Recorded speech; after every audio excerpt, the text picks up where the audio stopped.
오늘 제목이 이제 깨어란데요. 저는요, 우리 아들 깨우다가 반평생이 다 갔어요.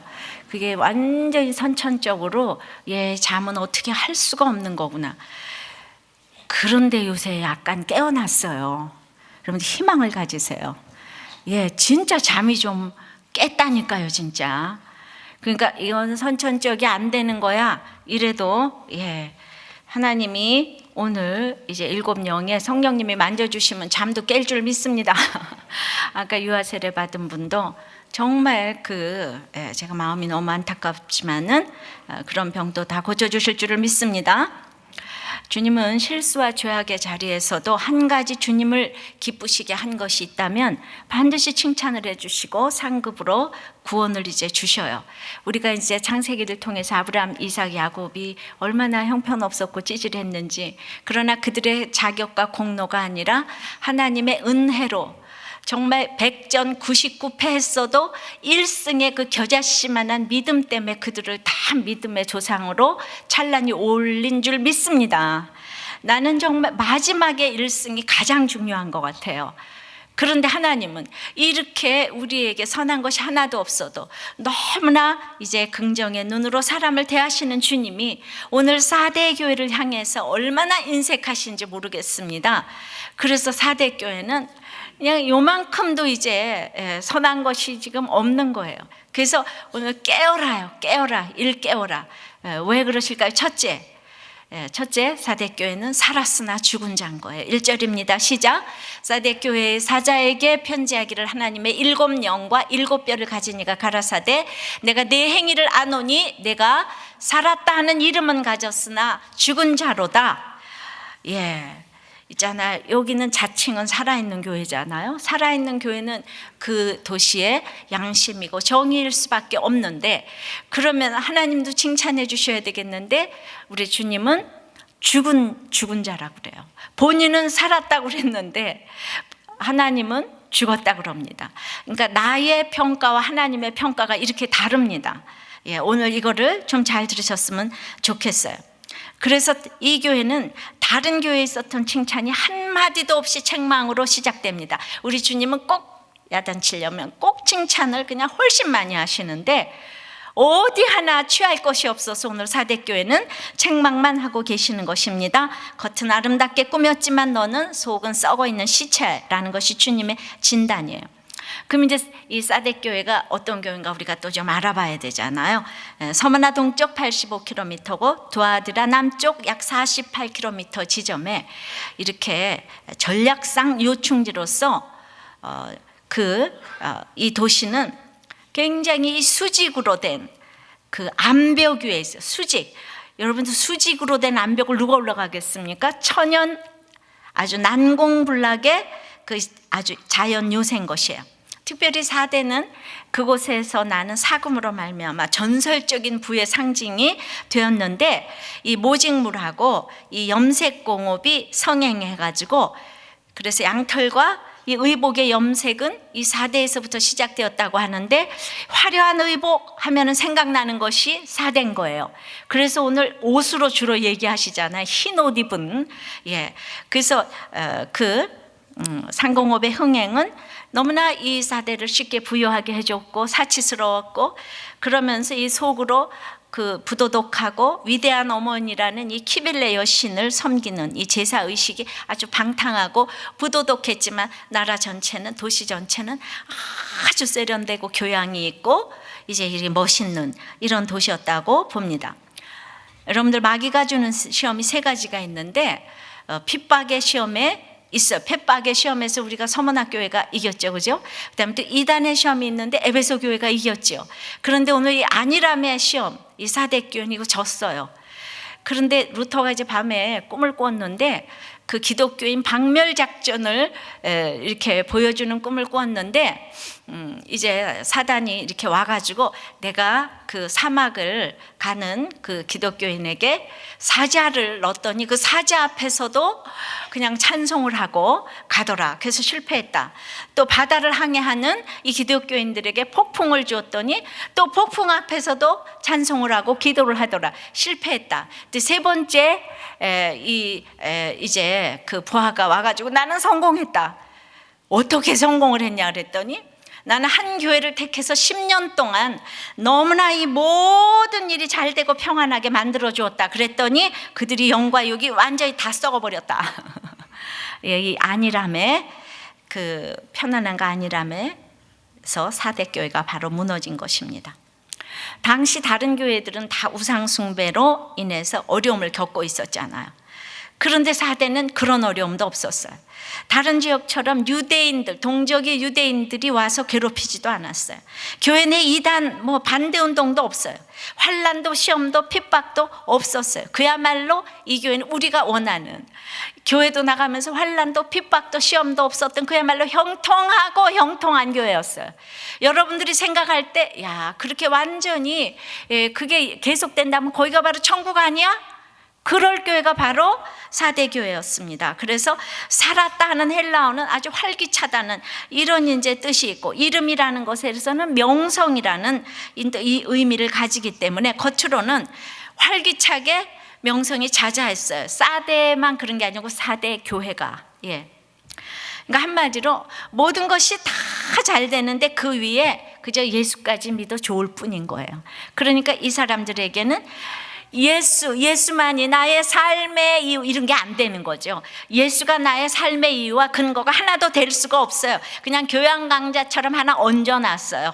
얹어놨는데 여기서부터 이제 교회가 신앙의 생명력을 잃게 되는 것입니다.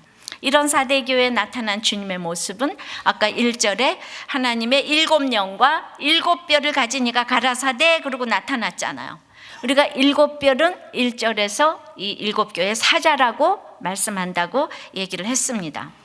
그러니까 성령님과 7교회의 사자는 정말 이렇게 친밀한 관계를 가져야 되는데, 그 사대교회에 필요한 것은 이 교회의 사자들이 완전하신 7 성령님의 인도를 받아 다시 영적으로 살아나는 것밖에는 길이 없는 거예요. 여러분들 가운데 지금 그냥 너무나 잘 먹고 잘 사는 것 같은데 영이 딱 죽어버렸어요. 예수가 너무 싫어요. 다 죄 지으려고. 그러니까 교회 오기 너무 싫지요. 그러니까 그 영이 딱 죽은 사람이 제일 무서운 거예요. 이 세상에 환경이 좋은 사람이 제일 무서운 거예요. 절대로 안 와요. 그러니까 이거는 성령님도 한 성령님도 아니고 7 성령님이 도와야 돼. 완전하신 성령님이 가서 만져주지 않으면 이 사대교회는 살아날 이유가 없다는 거예요. 살아날 근거가 없다는 거예요. 이 세상에 제일 무서운 죄는 도덕적인 또 육적인 죄도 아니고 영적인 이 교만이 제일 무서운 것입니다. 그래서 이 사람들은 이제 주님이 그 영적인 뭔가 교통이 단절이 됐는데, 교회가 너무 교양이 있는데 내가 이렇게 살아난 얘기하면 하나도 안 통하는 거 있죠. 어느 나라 얘기 하나, 아니 왜 저렇게 광신으로 믿지? 영적으로 딱 막혔어요. 너희들 회개 안 하면 심판하겠지만은 그래도 이 교회를 여전히 살리고자 붙드시는 주님의 모습으로 오늘 7영으로 나타난 주님이신 줄을 믿습니다. 그러니까 이렇게 별 설명이 없었지만은 그냥 7영이 나타나신 이 교회는 성령님의 도움이 아니면 전혀 일어날 수가 없는 이런 인간의 힘으로는 안 되는 교회라는 거예요. 자, 그래서 깨어나라 그러시는데 뭐라 그랬어요? 살았으나 죽은 자이기 때문에. 두 번째는 이 교회에서 온전한 행위를 하나도 못 찾았답니다. 2절입니다. 시작. 너는 이를 깨어 그 남은 바 죽게 된 것을 굳건하게 하라. 내 하나님 앞에 내 행위에 온전한 것을 찾지 못하였노니.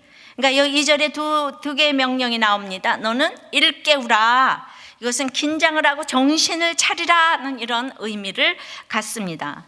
두 번째는 죽게 된 것을 굳게 하라. 쉽게 하면은 이게 죽으려고 하는 이 남아있는 것들을 강하게 하라. 그러니까 죽으려고 한다 해서 이건 이제 미완료 과거 형태이기 때문에 이것이 기록되는 순간에도 이 죽는 상태가 지금 계속되어져 가고 있다는 거예요. 이제 옛날에 죽은 게 아니라 지금도 죽어가고 있는데, 그런데 하나님은 그래도 아직 죽지 않고 남아있는 것이 있다는 거예요, 여기. 그러니까 그것을 찾아가지고 죽지 않도록 정말 격려를 하고 촉구를 해라. 그럼 여러분들 죽음이 뭔가요? 살았으나 죽은 자로다 하는 것이, 여기 너무 잘 먹고 잘 살잖아요. 근데 죽었다 그러는 거예요. 죽었다 그러는 거예요. 그러니까 영적인 죽음이 어떤 의미의 죽음인지 이거를 알아야 되는데, 1절에도 뭐라 그랬냐면 내가 네 행위를 아노니, 주님은 어디나 너를 안대요. 내 행위를 안대요.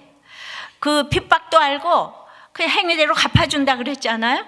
내가 핍박하는 것도 알고 내가 이렇게 지금 죽은 행위인지 주님은 다 아셔서 그 행위를 갚아준다 그랬는데, 원어에는 이 행위를 복수 형태로 행위들로 기록을 하셨어요. works라고.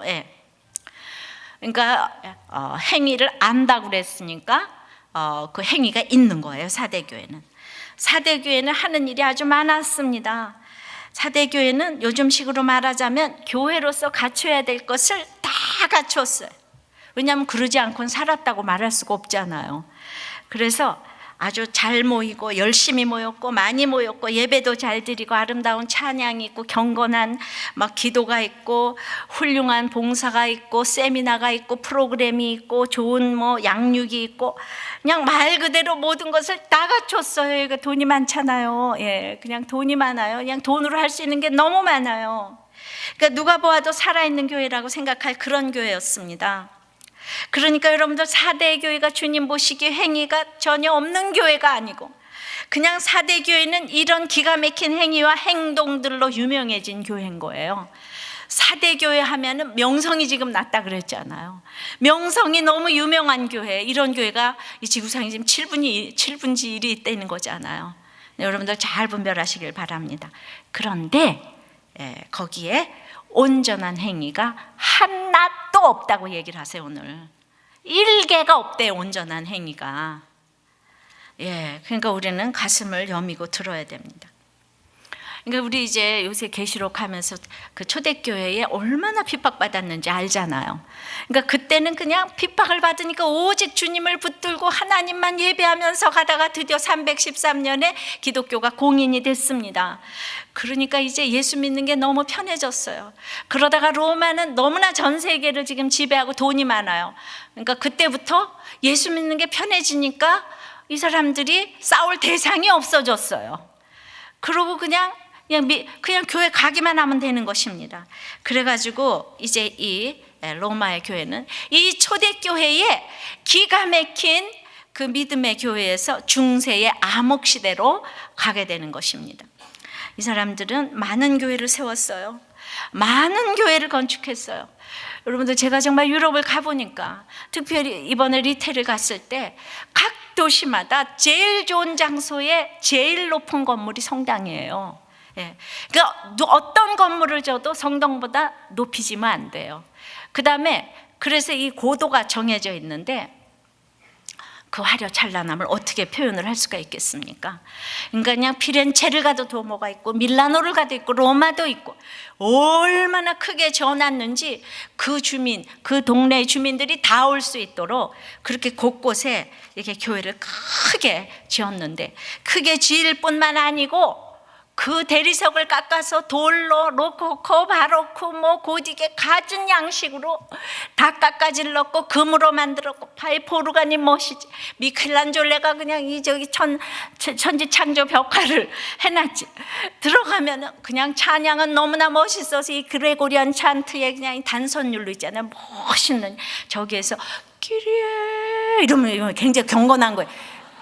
제가 목소리가 지금 감기에 걸려가지고. 그러니까 뭔가 그냥 끼리에 얼렁렁.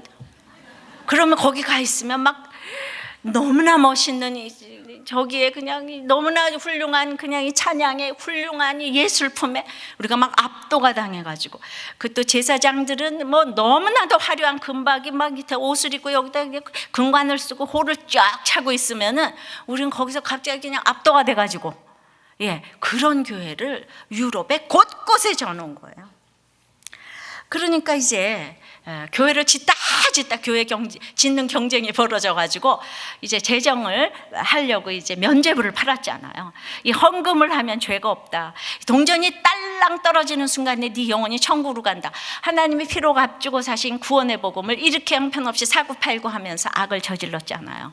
그러니까 이렇게 교회를 치면서 자기네들은 이 모든 건물은 교회보다도 낮아야 되고 이렇게 뭔가 하나님을 굉장히 섬기는 것 같으면서 성경을 읽지 않았습니다. 성경은요, 이 자물쇠로 채워가지고 사람들한테 보이기만 해놓고는 그거 아무도 훔쳐가지 못하도록 다 자물쇠를 채워놨어요. 이 성경을 가지고 다른 나라 사람에게도 하나님의 말씀으로 읽혀야 되겠다 이런 사람이 나오면 다 이단으로 처형을 했어요. 그러니까 이게 뭡니까? 이게 딱 지금 4대 교회입니다. 겉모습이 너무 화려하고 찬양 뭐가 기도 이 모든 것 정말 주문 외우듯이 그렇게 기도를 경건하게 하면서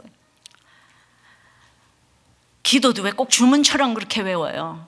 예, 롤롤롤롤롤롤롤롤롤롤롤 천부열롤롤 뭐라고 하면 예. 결국 중세교회는 이제 타락을 할 수밖에 없는데 돈이 너무 많아가지고 천년대에 정말 부귀영화를 누리면서 갖은 중세의 악이 다 저질러져 가지고 고아원이 나오고 낙태가 해서 그냥 병든 신앙생활 겉모습은 괜찮게 보일 수 있잖아요. 다른 사람들이 너무 부러워하죠. 그 건물, 많은 헌금, 직분 그냥 기가 막히게 교회 가려면 또 그래서 그냥 좋은 옷 입고 가야 되잖아요. 물론 좋은 옷 입고 가야 됩니다. 예, 그런데 전부 다 모자 경쟁을 하면서 가는 거예요. 교회를 누가 어떤 모자를 썼는가, 깃털은 어떤 깃털을 썼는가 이제. 그런데 이제 그때부터 이제 감격이 식어지기 시작했죠. 짜증스러운 거예요. 어쩔 수 없이 끌려서 교회를 그제 가는데 그러니까 남들 앞에서도 막 기쁜 척하고 은혜스러운 척할 뿐입니다. 그런데 점점 스스로 허탈해졌어요. 주님은 이 4대 교회에게 온전한 것이 하나도 없다고 말씀을 합니다. 꺼져가는 등불처럼 죽어가고 있어요. 이 땅에 빛을 들고 와서 비춰줘야 되겠는데 점점 등불이 꺼져가서 암흑시대라고 얘기를 하지 않겠습니까? 너는 죽어가는 사람이다. 정확하게 진단을 하십니다. 모든 일을 하는데 주님의 뜻과는 상관없는 일들만 하고 있었어요. 여러분들은 어떠신 것 같아요? 지금 여러분들의 예배는 어때요? 어쩔 수 없이 여기 끌려왔습니까? 막 짜증이 납니까? 예. 내가 여기 왜 와서 앉아있나 이 생각이 막 듭니까?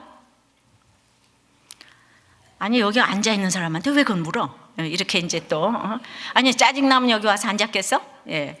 그렇지만은 짜증나서 앉아있는 사람도 한 5명쯤은 있는 것 같아요. 억지로 끌려와가지고 그럼 이제 그들의 살 길이 무엇입니까? 3번째 깨어나려면 회개하라. 다 같이 회개하라.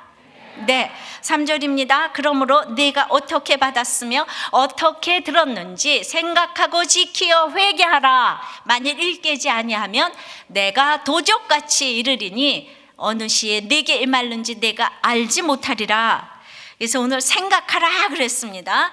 이건 기억하라가 더 보편적인 의미예요.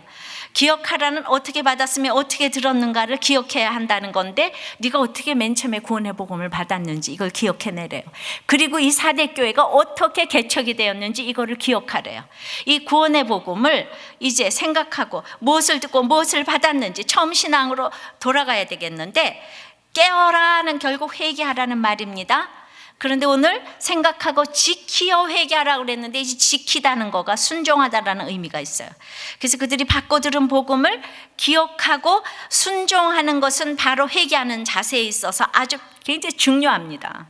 그러니까 내가 회개를 하려면은 이제 말씀을 듣고 순종하는 거, 돌이켜야 되잖아요. 이 순종하는 태도가 필요해요. 이제 그렇지 않으면은 이제 너는 이제 도적같이 주님이 임한다는 것은 이제 무슨 일이 일어날지 모르는 거예요. 심판에 주님이 나타난다는 것입니다. 준비된 사람은 어떤 일이 와도 구원이지만은 도적같이 임한다고 할 때는 이것을 구원과 심판의 의미로서 심판의 의미가 더 이제 있습니다. 그런데 이제 이 4대 교회가 너무나 천연안반으로 평생에 정말 수천 년의 영광을 누리고 있었지만 이 이 사데도 있잖아요. 사데라는 도시도 2번이나 함락된 적이 있어요. 그러니까 BC 한 6세기경쯤에 페르시아의 고레스가, 페르시아는 또 로마의 전신으로 전 세계를 주름잡던 왕이잖아요. 이 왕이 그까짓 이 조그만 도시 사대 하나를 점령 못하냐? 그래서 이제 물리치러 왔어요. 그런데 깎아지른 암벽을 보니까 기가 막히잖아요. 그런데도 이 사람이 한 2주일 동안을 거기 진을 치고 있었어요. 그러니까 2주일을 있다 보니까 사대의 병사 하나가 그 꼭대기에서 글쎄 졸다가 투구를 떨어뜨린 거예요.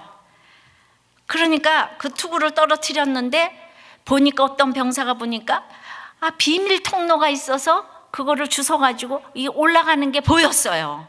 비밀 통로가 있는 거예요. 그래가지고 그걸 사령관한테 알려가지고 그냥 냅다 비밀 통로로 올라가니까 모두가 잠을 자고 있잖아요. 그래서 그냥 딱 함락을 해버렸어요.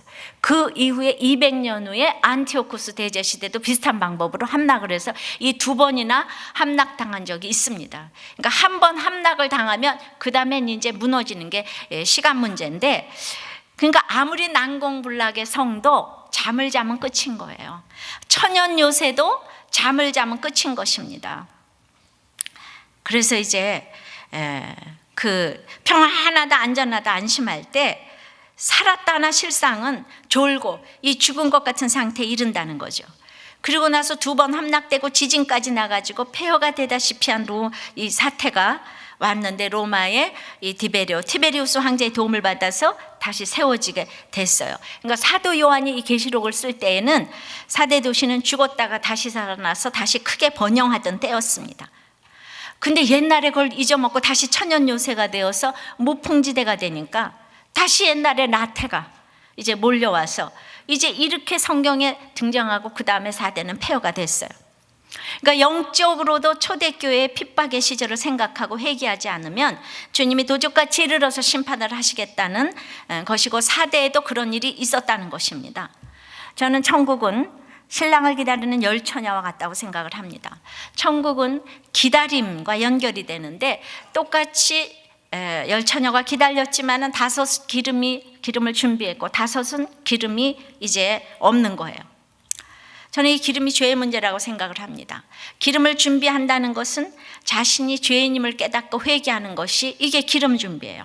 그러니까 같이 예배를 드리고 큐티를 하고 목장에 다 참석을 해도 여러분들 가운데 죄의 문제를 언급하지 않는다면 여러분들은 기름을 준비하지 못하는 것이에요. 그래서 똑같은 사건이 왔을 때 한 사람은 해결이 되고 안 되는 것이 이 자기 죄를 보는 이런 것들을 준비하지 못했기 때문에 이제 주님의 재림을 기다린다고 재산을 처분하고 집안일을 제쳐두고 전도하러 나가는 것이 준비가 아니에요. 신앙은 상식적이고 인격적인 것입니다. 가정에서 주어진 역할에 충실하며 가정에서 존경과 사랑을 이루는 것이 주님을 기다리는 올바른 준비인 것이에요. 그런데 내가 너무나 올바르게 준비가 되지 않기 때문에 지금 주님이 더디 오시는 거예요. 나보고 좀 올바르게 준비하라고. 그런데 미련한 처녀들이 나중에 신랑이로다 할 때, 그때 기름이 없었을 때 슬기로운 처녀들에게 그 나눠달라고 할 때 그건 겸손하게 구한 것이 아닙니다. 그때는 나눠줘도 안 되는 거예요. 절대로 나눠줄 수가 없어요. 잘 들으셔야 돼요. 그러니까 우리가 신랑이 잘생기고 돈 많은 육신의 신랑이라고 좋아서 안주하고 있다가 그 신랑이 바람을 피우고 부도가 나면은 전부 다 원망과 낙심으로 꺼져갈 수밖에 없어요. 그런데 이 미련한 처녀들은 진짜 준비는 안 하고 교회는 다녔는데, 유명한 교회를 다녔는데 그냥 딱 사건이 나면 말씀이 안 깨달아진다고 떼를 쓰는 거예요. 그러니까 다른 처녀들은 말씀의 기쁨과 회개의 정말 그 말씀의 기름, 회개의 기름을 준비했기 때문에 그냥 어떤 사건이 나도 딱 해결을 할 수가 있는데, 이럴 때에 이 미련한 5 처녀가 도와달라고 할 때 이거 딱 끊어야 돼요. 끊어줘야 되는 거예요. 이 미련한 처녀들은 돈도 많고 지위도 높았을 것이에요. 그래서 돈도 많고 지위도 많다고 슬기로운 처녀가 그 욕심 때문에 그런 사람을 못 끊는다면 이제 안 된다는 거예요. 돈과 지위 가진 사람은 그러면서 믿음이 없고 이런 사람은 믿음 있는 내가 끊어줘야지 인생에 대해서 심각해지는 거예요. 예. 돈도 많고 지위도 많은데 예수 안 믿어서 나 결혼 안 해. 그러면 그 사람이 조금 인생에 대해서 심각해집니다. 이런 역할을 슬기로운 처녀가 해야 되는 거예요. 그래서 내가 믿음이 없어서 끊었다는 그것 때문에라도 하나님은 반드시 축복하실 거예요. 이거를 못해요. 그 사람이 돈이 너무 많아서 내가 자꾸 이렇게 기웃기웃거리는 거예요. 구원이라는 건 개인 구원인 거예요. 같이 못 가는 거예요. 딱 끊어줘야지 지금 이 땅에서라도 좀 정신을 차릴 수가 있다는 것입니다. 잠들어 있는 나를 깨우기 위해서 보라 신랑이로다 하는 사건이 찾아오는 것입니다. 예수님을 만나기 위해서 이 땅에서 도적같이 임하시는 것이 인간적인 시각을 끊어주시는 사건이에요. 구원은 개인 구원인 거예요. 누구 따라서 못 가는 거예요. 내가 나눠줘서 마지막에 갈 수 있는 게 아니에요. 지금 냉정해 보이지만 끊어야 될 게 있어요. 불신결혼도 끊어야 되고 뇌물도 끊어야 되고 냉정해 보이지만 끊어야 돼요. 저것이 돈이 싫은가? 저것이 무슨 지위가 싫은가? 네, 돈이 싫고 지위가 싫은 사람이 이 땅에 예수님 때문에 있다니까요. 있다는 걸 보여줘야 된다니까요. 그래야지 그 사람이 내가 뭔가 잘못 살았구나. 나의 이 학벌과 돈도 싫어하는 사람이 있구나.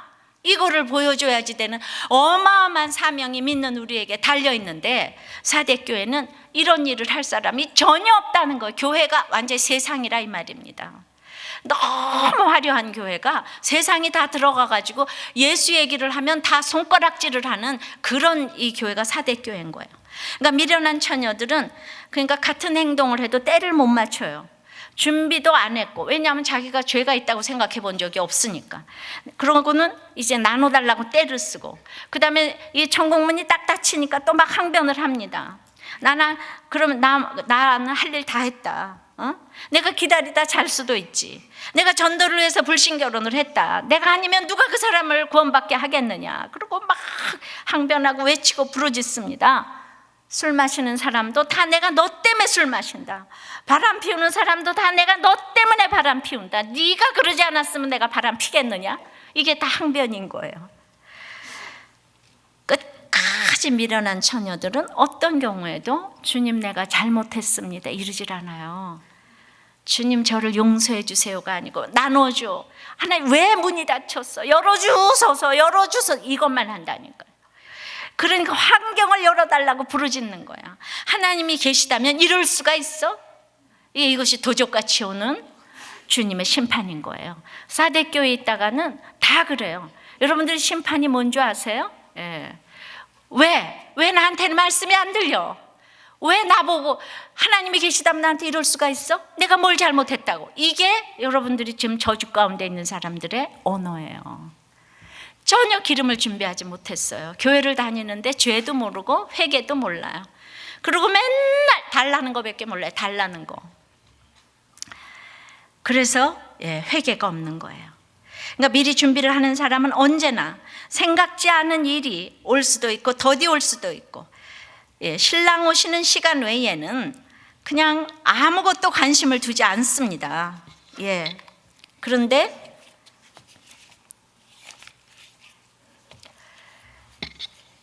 눈앞에서 문이 닫혀도 회개가 없고 원망만 합니다. 오늘 본문은 이 종말의 때에 섬김의 문제보다는 개인의 구원을 지금 이야기하는 거예요. 어떤 사람이 남편하고 사이가 너무 안 좋습니다. 아주 냉정한 이 관계 속에 있는데 아주 교양 있게 친한 척하고 사람들에게는 보입니다. 회칠한 무덤처럼. 그러고 댕기는데 어쩌다가 부인이 엄청난 재산을 상속받으니까 갑자기 가서 다정하게 여보 한다고 하면은 이렇게 부인이 아는 체를 하겠습니까? 우리는 미리 잘해야지요. 신랑 오실 때를 대비해서 미리 잘해야지요. 그러니까 사대교에서 있다가 무슨 사건이 나서 주님 그러면 주님이 아는 척을 못 한다니까. 주님 나 좀 도와줘. 네가 언제 나 아는 척 했다고? 너 평소에 너 잘났다고 그랬잖아. 넌 나 없이 얼마든지 잘 살 수 있다 그랬잖아. 근데 왜 갑자기 주님 그래요? 그러니까 주님이 내가 너를 도무지 모르노라 이렇게 되는 것입니다. 그러니까 똑같은 사건에서도 이렇게 말씀이 있으니까 오늘 집 청년부 주보를 이렇게 딱 보니까 글쎄 이 저기 너무나 우리 목자인 이 자매가 황반 변성이 돼서 점점 눈이 시력이 없어진다는 거예요. 그런데 이 자매가 목자인데 그냥 이 아버지의 구원을 위해서 자기가 눈이 아팠는데 예수 믿어가지고 야 그렇게 되는 것이 없냐 이럴까봐 도리어 말을 못한다는 거예요. 어머니도 목자인데 그런데 이 자매가 글쎄 이 방송 작가로 지금 댄싱 위드 스타 이거를 극본을 쓰고 그러니까 잘 나가는 이 작가네요.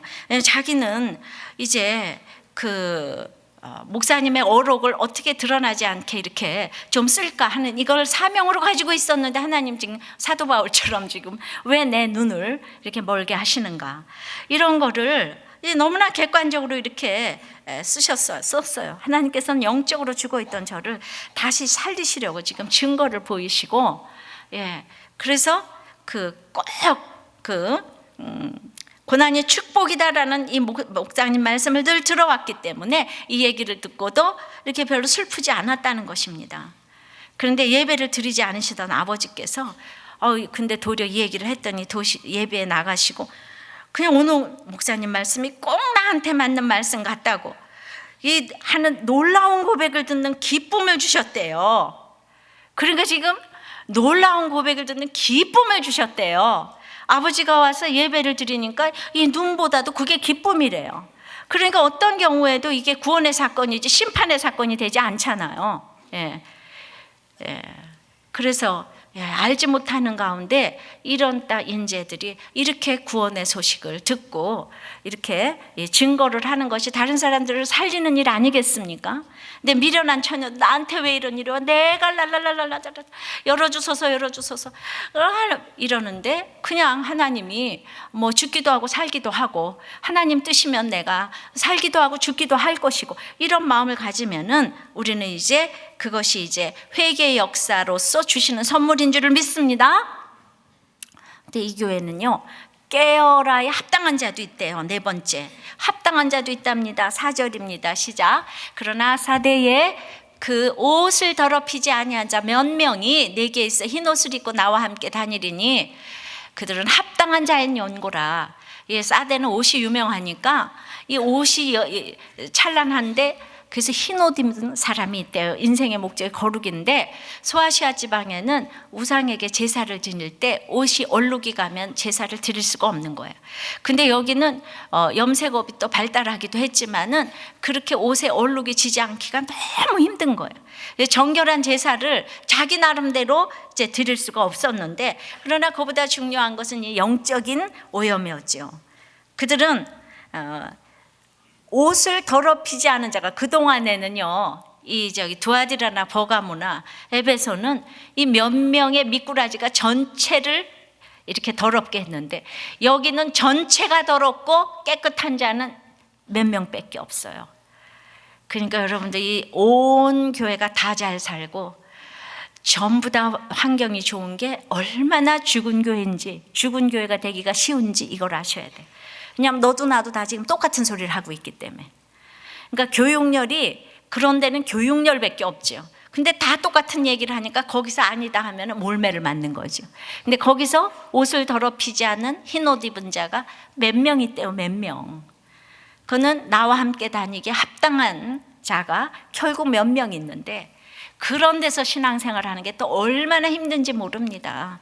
너 북한에서 왔냐? 이런 소리가 이제 들릴 것이니까. 그러니까 그들에게 죄가 없다는 것이 아니라 그들의 삶이 이미 이제 지속적으로 새롭게 되고 있는데 그들은 뭐라고 얘기하냐면 나는 오직 주님의 은혜로만 나는 그분과 동행할 수 있다. 그러니까 나는 주님의 용서와 인도하심이 날마다 필요하다고 끊임없이 인식하고 있는 사람이 흰 옷 입은 사람이에요. 한마디로 나는 죄인이다.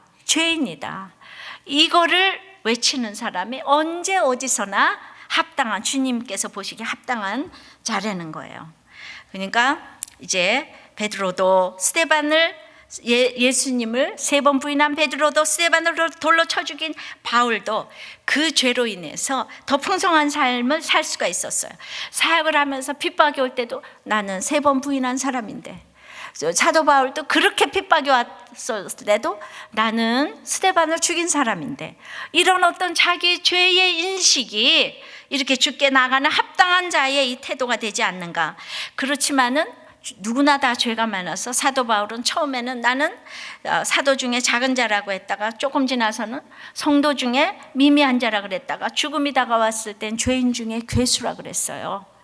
그러니까 죄는 있다가 없어지는 게 아니고 죄는 날이 갈수록 더 생각나는 것이 그 특징입니다. 이것이 합당한 자인 거예요. 회개에 합당한 자. 그래서 이제 유혹이 많은 세상에서 남은 자가 되기 위해서는 그 남은 자가 있으니까 가지치기가 필요해요. 큐티는 하나님의 말씀으로 내 욕심과 죄를 가지치게 하는 것입니다. 근데 하나님은 땅 위에서 말씀을 이룬다고 했어요. 그러니까 소돔과 고모라 같은 절망의 상황에서도 말씀을 묵상하고 적용할 때 하나님께서 남겨두신 씨로 구원을 이룰 수가 있는 것입니다. 그루터기를 꼭 남겨두신다는 거예요. 자, 그래가지고 이제 항상 맨 마지막에 이기는 자가 또 있잖아요. 5번째는 그 이기는 자의 상급이 무엇인가. 깨어서 이긴 자는 어떤 상급을 받는가. 5절입니다. 이기는 자는 이와 같이 흰 옷을 입을 것이요 내가 그 이름을 생명책에서 반드시 흐리지 아니하고 그 이름을 내 아버지 앞과 그 천사들 앞에서 시인하리라. 자, 흰 옷은 순결과 뭐 이런 승리를 의미해요. 그런데 그 생명책에서 이름을 흐리지 않겠다고 하시는데, 그 소수의 흰 옷 입은 신자가 노아 시대는 딱 8명이 있었고 소돔 성에는 딱 3명이 있었어요. 이제 롯과 그 딸 둘 있죠. 딱 3명이 있었어요. 근데 엘리야 시대에는 바알에게 무릎 꿇지 않은 7,000명이 있었답니다. 흰 옷 입은 사람이 한 사람만 있어도 인류를 지금 구원하시는 것 같아요. 우리가 집에서 그 흰 옷 입은 한 사람이 되시기를 축원합니다. 반드시 한 사람 때문에 구루터기가 있어서 이 4대 교회에서도 구원받는 식구들이 이제 더할 줄을 믿어요. 그러니까 이긴 자들에게 3가지 보상, 흰 옷 입을 것이고, 그리고 이제 그 하나님 나라로 초청되는 걸 의미하죠. 그리고 또 생명책이 기록된다는 것은 하나님의 기억 속에 있게 된다는 거예요. 또 셋째, 이기는 자의 이름을 그리스도께서 하나님 앞에서 시인하신다고 했는데, 너무나 4대 교회는요 교양이 있지만은 아멘 소리도 없고 또 아멘 소리가 있는 교회도 있어요. 그렇지만은 절대로 사람들 앞에 나가서 예수의 이름을 얘기 안 하죠. 그리고 자기가 예수 믿는다고도 얘기 안 하죠. 그런 사람이 거의 없었다는 거예요. 근데 여기서 예수의 이름을 시인했기 때문에 나도 천국에서 너를 시인하겠다. 내 기억 속에 있고 너를 시인하겠다. 이르는 엄청난 흰 옷을 입고 또 생명책에 이름을 흐리지 아니하고, 그리고 이제 하나님 앞에서 시인을 하겠다. 그러면은 어떻게 이렇게 4대 교회가 죽은 자인데 살아나는 자가 되고, 그러니까 서문학교회는 너무나 가난하고 힘들었지만 실상은 부유한 자인데, 4대 교회는 너무나 부유한데 실상은 죽은 자라고 합니다.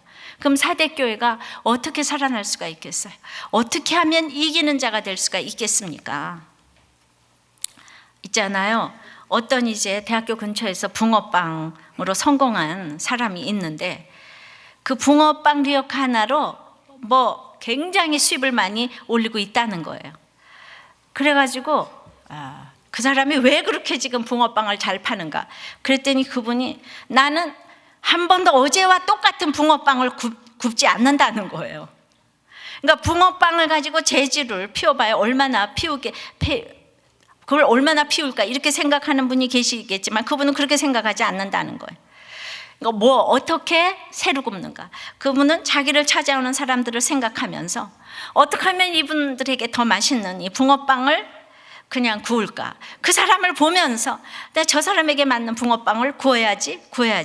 그래서 그 입맛이 이 대학생들의 입맛을 통해서 인정이 되었고, 이 꼬리를 물어가지고 단골을 확보하게 되었다는 것입니다.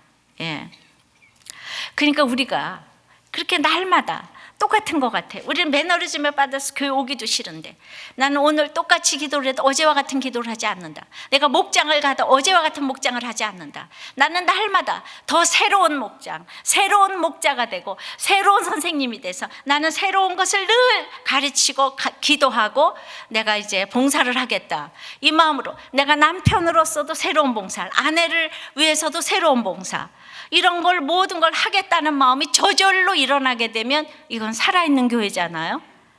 그러니까 저도 날마다 이렇게 설교를 똑같이 하는 것 같지만은 나는 날마다 다음 주일에는 더 제가 이제 더 다른 여러분들을 위해서 이 영적인 영의 설교를 제가 이 만나를 준비할 것입니다.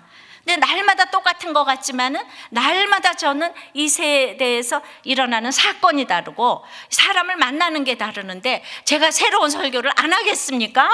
제가 하면 여러분들도 다 새로운 방식으로 사랑을 하고 새로운 방식으로 선교를 하고 새로운 방식으로 봉사를 하고 새로운 방식으로 목장을 하고 초원을 하고 평원을 하고 할렐루야.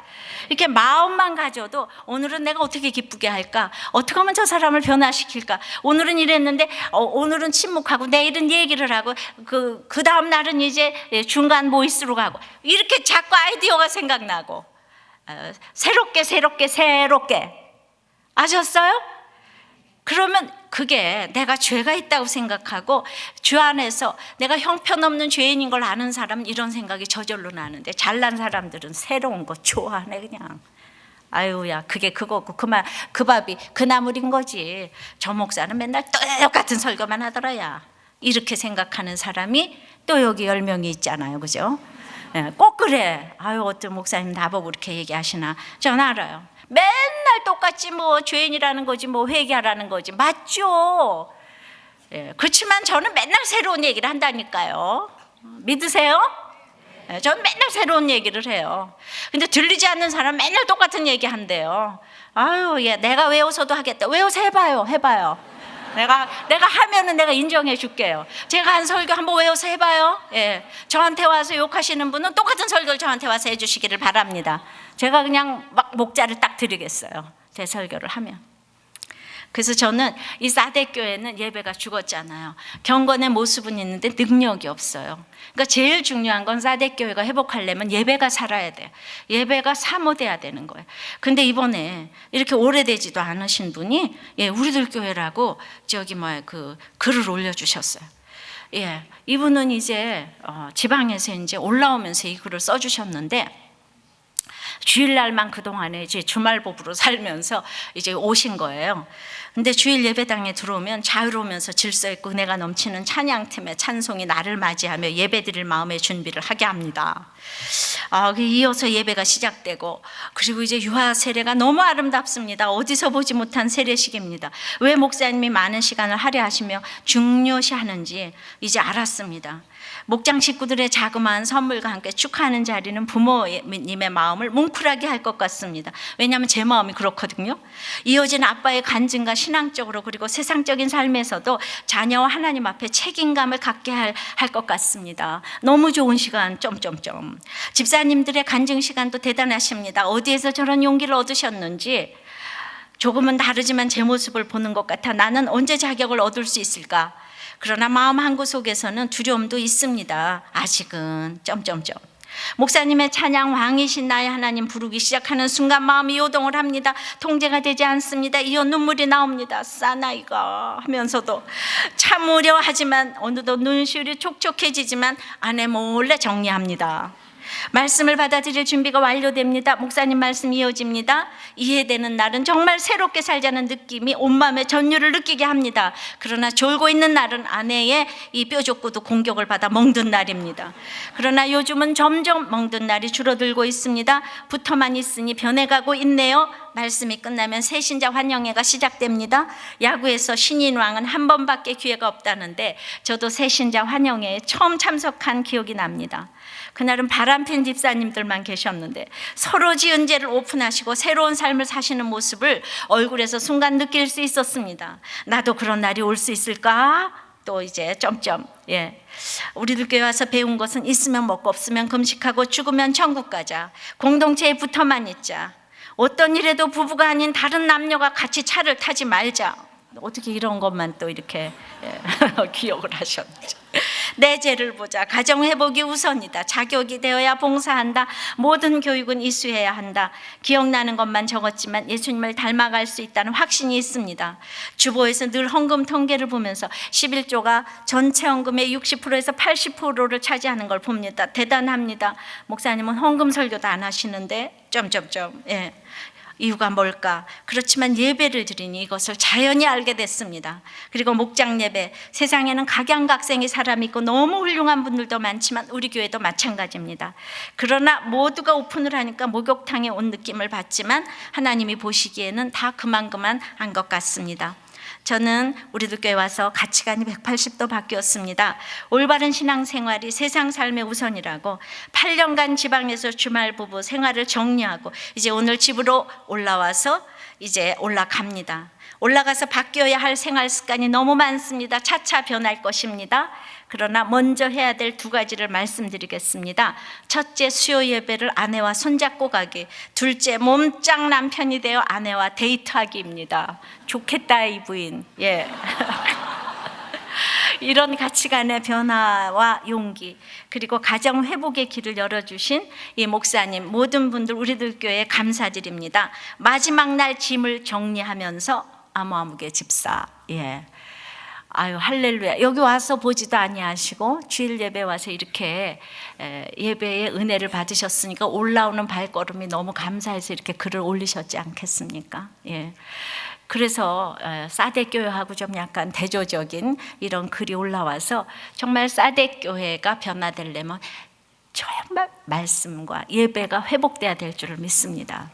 그러면 나의 모든 게 이렇게 새로워지는 거예요. 오늘도 새롭게, 내일도 새롭게, 결혼 생활도 새롭게, 자녀 교육도 새롭게, 목장도 새롭게, 모든 게 새롭게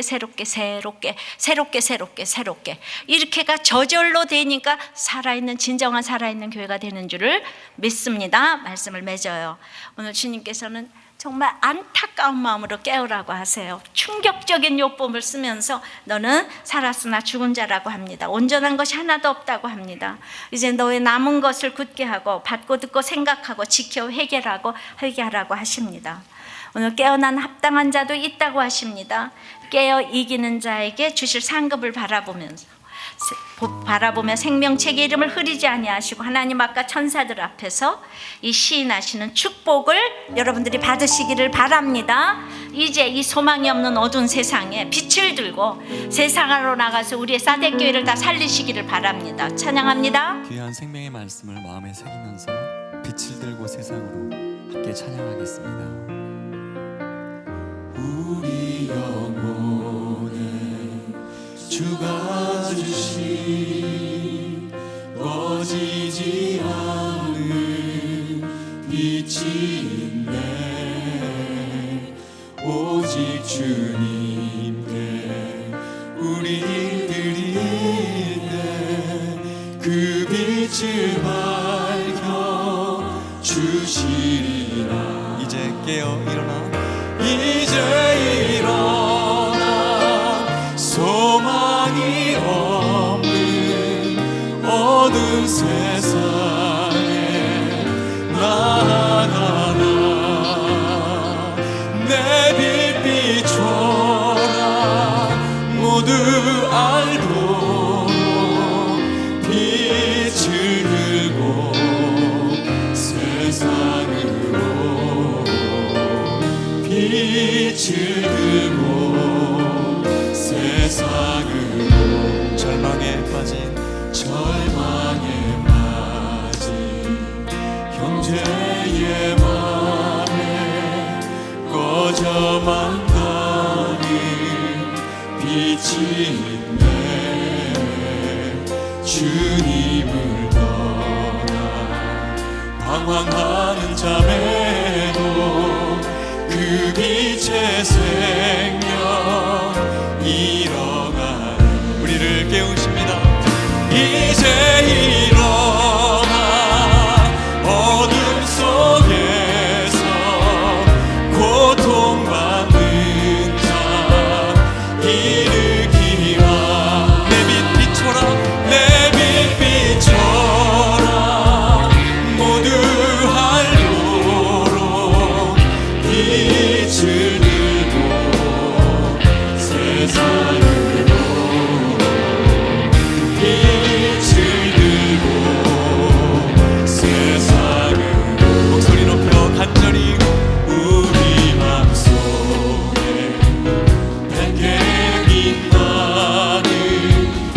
주를 향한 사랑 빛이 내 금이 모아주게 기도드릴 때 응답하시 신실하게 이제 일어나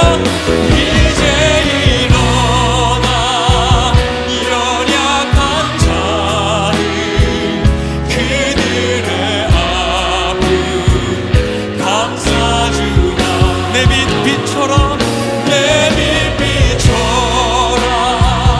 모두 알도록 빛을 들고 세상으로 빛을 들고 세상 이제 일어나 우리 먼저 회개하면서 소망이여 중심 잡고 어두운 세상에 나가라 내 빛 비춰라 모두 알도록 빛을 들고 세상으로 빛을 들고 세상으로